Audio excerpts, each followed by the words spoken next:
Hey, it's Jim. It's New Year's Eve day. I just got a fun project here from Chainsaw Canuck. He actually gave me two projects. So I'll show you what I got going on. I'm trying to figure out where I left my tripod. I hunted for it for about half an hour yesterday. And now I see where I hung it up, so it'd be out of the way. Anyway, we'll catch you in a sec here. Okay, so got an echo from Chainsaw Canuck.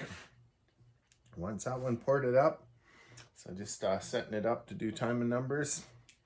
And then he dropped off this Black & Decker that a guy in the States had donated to his channel. And he's done a little bit of port work and a muffler mod and some stuff with it. So I'm going to see what else I can figure out with it.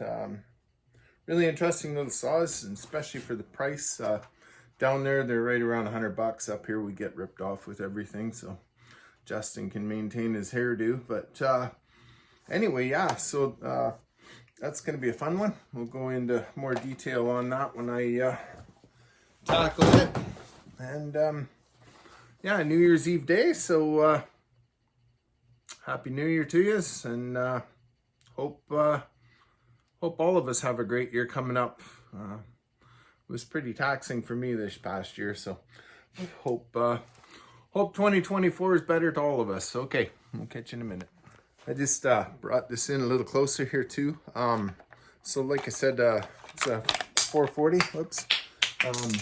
One of the things that I like with this design here is these kind of automotive style air filters they run on these. They're seem like a really good rig, and they're a lot easier to maintain than the other styles, so I was impressed with that.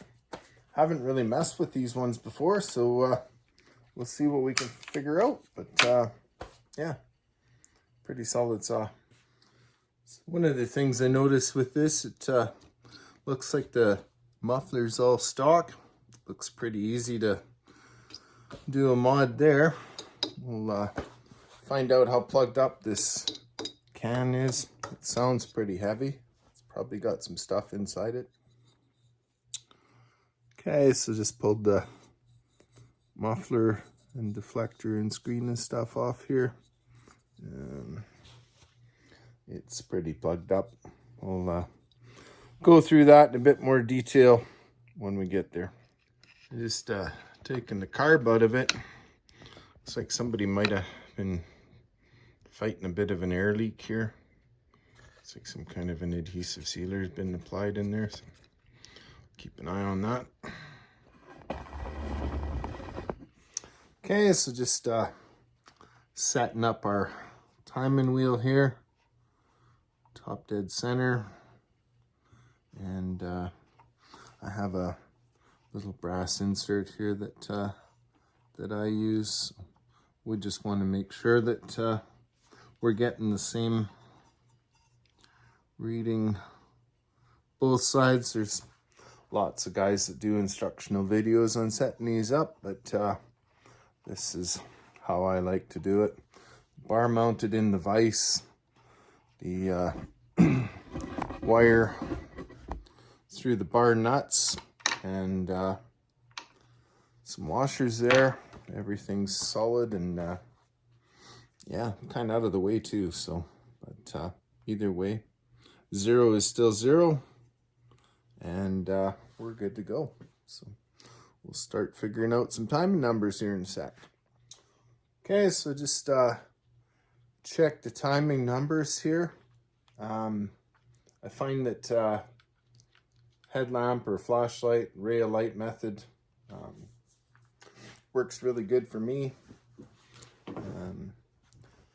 I get your, I save all my stuff on the phone here for my numbers, but it goes 110 for the exhaust, 134 for the transfers, so about 24 degrees of blow down there. And the intake really surprised me at 65, so should be a pretty fuel efficient saw, but think we'll play with that. Looks like I was messing around with the wood stove. Anyways, yeah, so we'll mess around with that for sure. Squish was 29,000, so not actually super bad. It does look like the exhaust port's a little, or the piston on the exhaust port side is a little bit scuffed up. We'll see what that looks like here in a minute once we get her just kind of out of interest here.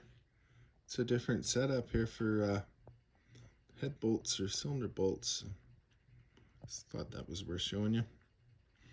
Anyways, I'll just show you guys something else here too. I guess everybody does their own shit different, but a lot of these bolts, if they end up with shit in them, they're pretty easy to strip off. So I usually just try and hit them with a little bit of cleaner first.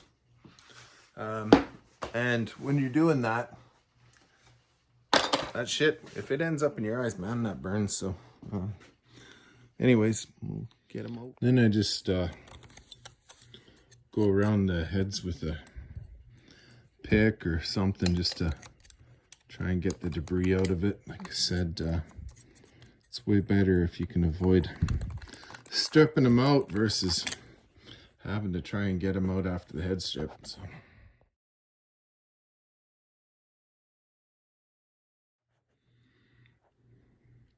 Just had to throw some floor dry down. Seem to have a lot of this stuff around for some reason. So yeah, there was actually a washer on the pump side. I didn't kind of see it right away, but anyways, yeah, that came off, and then everything else is pretty good to go. Kind of reminded me a little bit of a 355 top handle when I was first taking her apart there, but yeah, pretty unique. And just different shims and stuff in here too. Kind of, yeah, really different. That's all I got.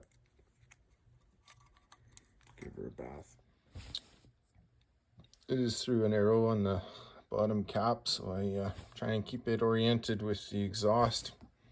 Same kind of arrow you find on your pistons normally, indicating the exhaust side. So, but yeah, not real great there looking at that piston. Hopefully the cylinder's okay.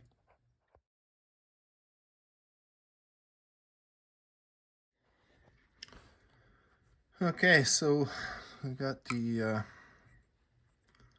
piston and crankshaft separated from it. So this is our intake side.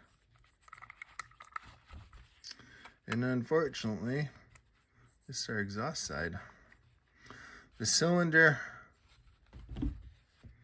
let's see what I can show you in here. There's no gouges in it, so our cylinder's still good. So that's beauty.